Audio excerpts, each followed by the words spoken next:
nombre. ¡Gloria! ¡Gloria! Saludamos a los hermanos que están conectados. Amén. Saludar. Amén. En el momento de los anuncios les vamos a pedir que los saluden. Queremos compartir en esta mañana especial Amén. en la casa del Señor todo lo que Él tiene para nosotros. Amén. Y su presencia, y como bien nos venía arengando en alguna medida a través de la dirección de culto y como su espíritu nos venía alentando, animando, para no perder esa oportunidad de recibir todo lo que Dios tiene para nuestra vida. Amén. Y en estos días que ya venimos conmemorando, celebrando en realidad la fiesta de Pentecostés, como tuvimos los domingos anteriores, que recordábamos de la ascensión el domingo pasado, la fiesta de Pentecostés, el derramamiento del Espíritu Santo sobre aquellos discípulos que en principio estaban con miedo, con dudas, pero que una vez que el Señor los llenó de su Espíritu se animaron y ese día hablaban las maravillas de Dios. Y fue la primera vez que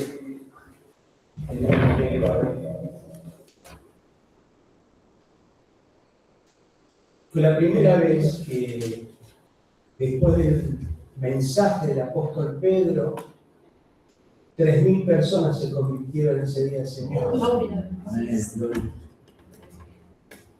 Y hoy vamos a volver sobre el libro de los Hechos de los Apóstoles. Yo quiero llamar su atención en uno de los episodios que relata el libro de los Hechos en el capítulo 4, el versículo, vamos a leer desde el número 23. Usted sabe que el evangelista Lucas tiene un estilo de escritura, inspirado por el Espíritu Santo. Él escribió el Evangelio de Lucas y también escribió el libro de los Hechos de los Apóstoles.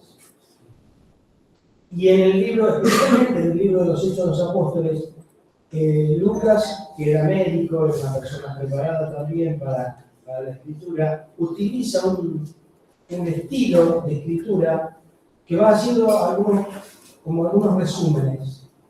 Va contando y va resumiendo antes de cada episodio que va a aclarar. Y entonces Lucas, como por ejemplo fue al principio, donde relata que este es el segundo tratado, Teófilo, que te presento para explicarte las cosas que han acontecido, y entonces él empieza a explicar y después relata, por ejemplo, la ascensión de Jesús. Luego relata el momento de Pentecostés. No necesariamente entre un relato, por ejemplo, un capítulo y otro, es que estaba todo seguido en el tiempo, sino que seguramente transcurrió más del tiempo que uno puede calcular normalmente, porque acá no se trataba de hacerlo cronológico, sino de resaltar lo más importante que toda la iglesia tenía que conocer, y a la postre también nosotros conocemos lo que aconteció en aquellos primeros días de la iglesia. Y fue tan importante lo que pasó que los discípulos no se quedaron con esa llenura como una experiencia espiritual, mística, y que ahí quedó todo. A partir del momento que los discípulos empezaron a participar, dice que ellos compartían la palabra, la enseñanza de los apóstoles, la Santa Cena, iban por las casas, dice que compartían con alegría y sencillez de corazón. Como hicimos el miércoles al comenzar las clases del seminario, que nos pudimos compartir en una mesa y charlar y animarnos unos a otros. Bueno, ese es el espíritu del cristianismo. Dice que la gente estaba contenta y el pueblo se sumaba y había algarabía y los apóstoles seguían predicando la palabra del Señor. Y nosotros tenemos una de esos momentos donde van a predicar, donde van a servir al Señor. Sucede el encuentro con el cojo de nacimiento que estaba en el templo pidiendo limosna. Y como ustedes conocen el texto bíblico, ¿no? Que Pedro y Juan mirando le dice: no tenemos plata ni oro para darte, pero lo que tengo te doy. En el nombre de Jesús, levántate y anda. Y el enfermo, el paralítico, comenzó a caminar y a saltar por todo el templo y todo fue una maravilla, un tremendo milagro y todos dirían, bueno, qué bueno que está pasando esto, pero resulta que a los líderes, a los poderosos, no les interesó lo que pasaba, no querían que hubiera alboroto. ¿Y qué pasaron? Mandaron a arrestar a Pedro y a Juan. Y le dijeron, ¿ustedes con qué autorización hacen esto? ¿Con qué permiso hacen esto? Ustedes están predicando una herejía. Y bueno, ahí Pedro y Juan se defienden, igual lo encarcelan, pero como no tienen nada con que acusarlo, y todo el pueblo estaba contento, porque al cojo lo conocían todo el mundo lo conocía, y había estado sano, así que no podían tapar. ¿Y qué les dijeron? Bueno, les ordenamos que no prediquen más ni hagan ningún milagro en el nombre de Jesús, si no los vamos a volver a meter presos y los soltaron. Cuando los soltaron, viene el relato que vamos a contar ahora, o a leer ahora, que dice así. Capítulo 4, versículo 23. Al ser puestos en libertad, Pedro y Juan, vinieron a los suyos y contaron todo lo que los principales y los ancianos les habían dicho. Versículo 24. Ellos, al oírlo, alzaron unánimes la voz a Dios y dijeron: Soberano Señor, tú eres el Dios que hiciste el cielo y la tierra, el mar y todo lo que en ellos hay. Que por boca de David tu siervo dijiste: ¿por qué se amotinan las gentes y los pueblos piensan cosas vanas? Se reunieron los reyes de la tierra y los príncipes se juntaron en uno contra el Señor y contra su Cristo. Y verdaderamente se unieron en esta ciudad Herodes, Poncio Pilato, con los gentiles y el pueblo de Israel contra tu santo Hijo Jesús, a quien ungiste, para hacer cuanto tu mano y tu consejo habían antes determinado que sucediera.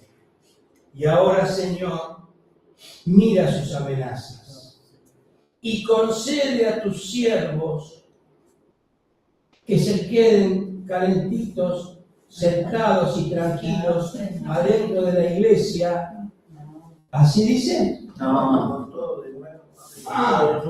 Y concede a tus siervos que con toda valentía hablen tu palabra, mientras extiendes tu mano para que se hagan sanidades, señales y prodigios mediante el nombre de tu santo Hijo Jesús. Amén. Cuando terminaron de orar, el lugar en que estaban congregados tembló. Y todos, no algunos, todos fueron llenos del Espíritu Santo y hablaban con valentía la palabra de Dios. Gloria.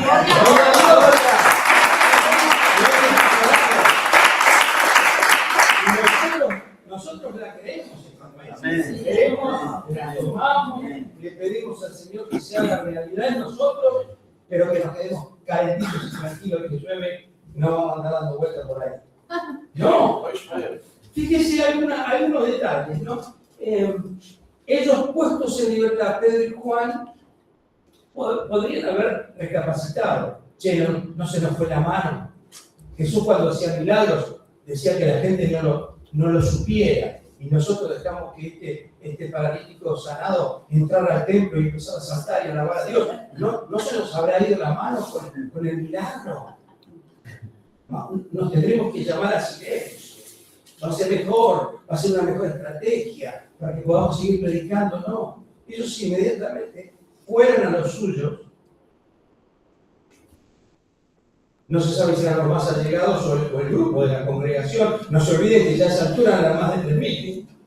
Y si usted lee los versículos anteriores, eran como 5.000. Así que ya la iglesia era grande. El asunto fue que ellos, saliendo de estar detenidos, presos, van a los suyos y le cuentan estas amenazas. le manifiestan la presión que estaban recibiendo por parte curiosamente, por haber hecho algo bueno. Por haber hecho algo bueno a favor de una persona que estaba, no solo estaba enferma, la persona no sabía hacer otra cosa que pedir limosna. Porque en ese tiempo no había ni obra social, ni PAMI, ni cobertura, ni silla de ruedas. Él estaba pidiendo limosna porque era su forma de vida por la enfermedad que tenía. Entonces, por haber hecho este bien, llama poderosamente la atención que las autoridades se molesten por esto. ¿Por qué se habrá molestado? Bueno, cuando ellos lo ponen preso, dice, bueno, ustedes andan hablando y predicando de la resurrección. ¿Qué pasaba? Ellos predicaban que Jesús, el Mesías, el que ellos habían matado, o sea, que los líderes habían matado, no solo murió, sino que resucitó. Y dentro del Sanedrín, que eran los líderes religiosos, estaban integrados algunos que eran de la secta de los saduceos y otros de los fariseos.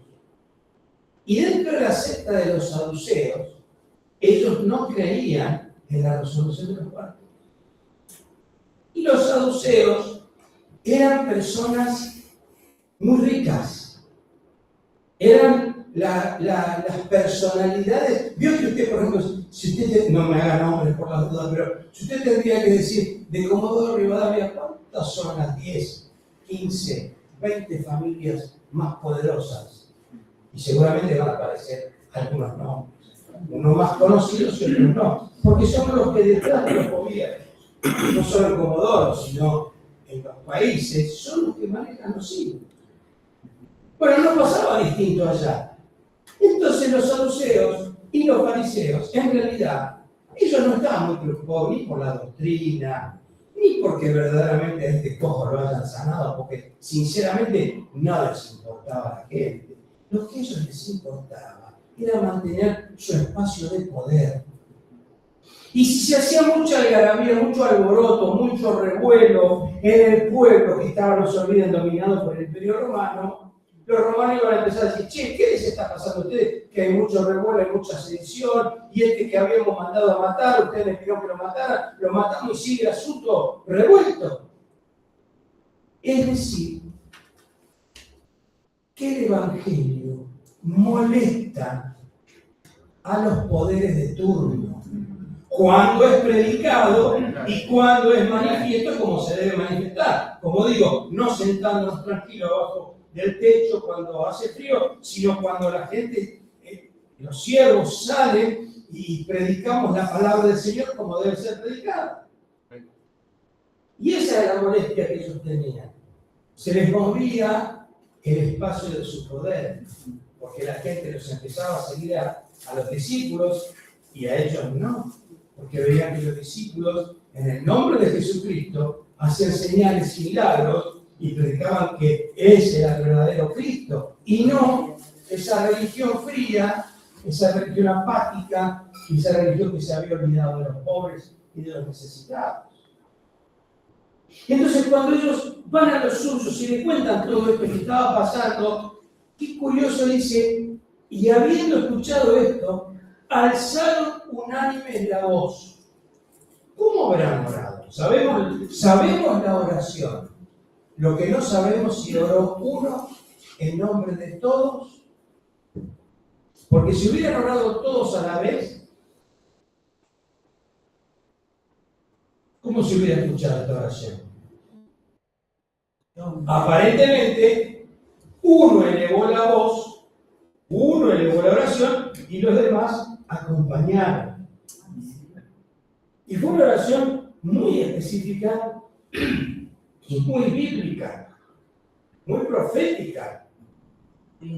No oraron por decir cualquier cosa, no. Oraron con base en la palabra de Dios. Y hermanos, cuando nosotros queremos encontrar respuestas a nuestra vida, a nuestras inquietudes, a nuestras dudas, oremos con base a la palabra de Dios y no con base a nuestros inventos o a nuestras emociones. Amén. Fíjese una cosa, Ellos dicen, soberano Señor, tú eres el creador de los cielos, de la tierra, del mar y de todo lo que en ellos hay. Y que por mandato, esto, lo otro, ¿no? Y en alguna medida están diciendo, Señor, y tú que eres el creador de todo, eres el soberano, ¿por qué permites que estos malos gobernantes nos persigan y nos opriman y nos amenacen? A veces nosotros tenemos, no sé, esa extraña costumbre de decir, no le preguntes al Señor por qué, pregúntale para qué.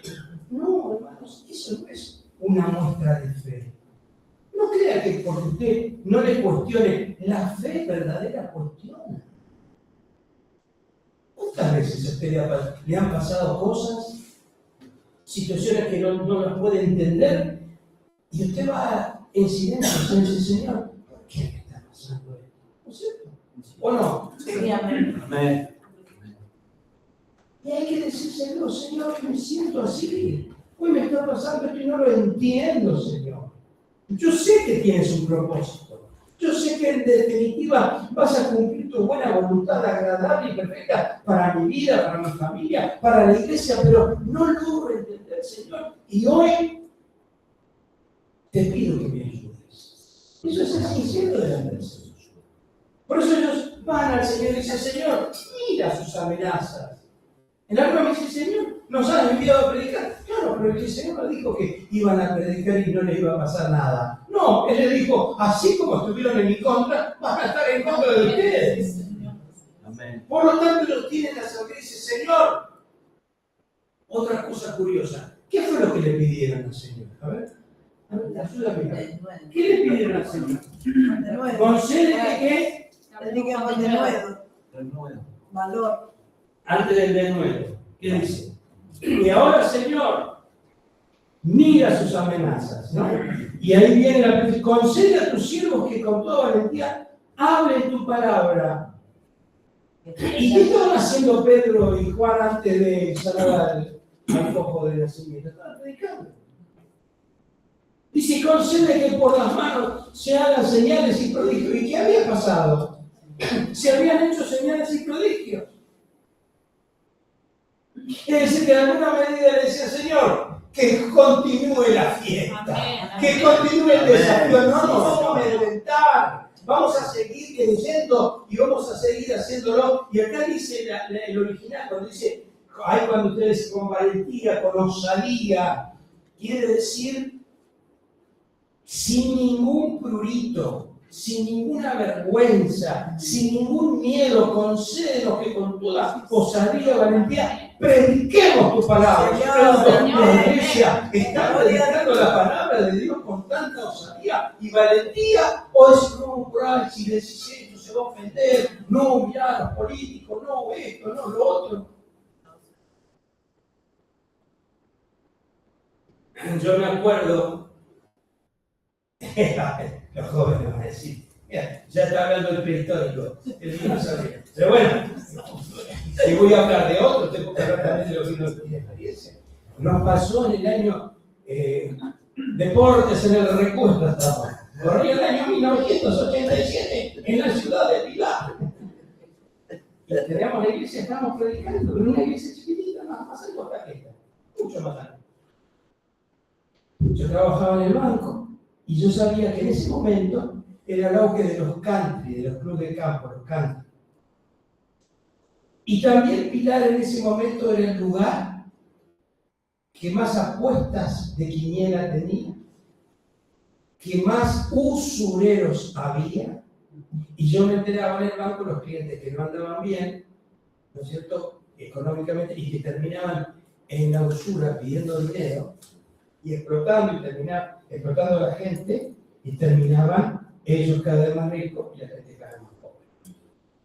Y les anunciaba lo que iba a pasar en los country con los paredones, el famoso country Champagnat, que es uno de los más viejos de este lugar, los paredones altos, los zanjones alrededor y el barrio pobre del otro lado. Eso recién se empezaba a ver. Entonces yo predicaba eso y decía, hermano, tenemos que Predicar el Evangelio sin diferencia, no puede ser que haya tanta desigualdad de la gente, porque Pilar había empezado a ser uno de los partidos del Gran Buenos Aires donde había los ricos muy ricos y los pobres muy pobres. Y prediqué contra la usura. ¿Y sabe qué me mandó a decir uno de los políticos que estaba entongado por los usureros? La hermana Palmira, que era la que era diaconisa y trabajaba en la casa de uno de estos políticos, mandó a decir, decía el petiso ese que se calle la boca porque si no va a aparecer una sangre. Gloria a Dios. Bendito Dios. Voy a decir cosa que no.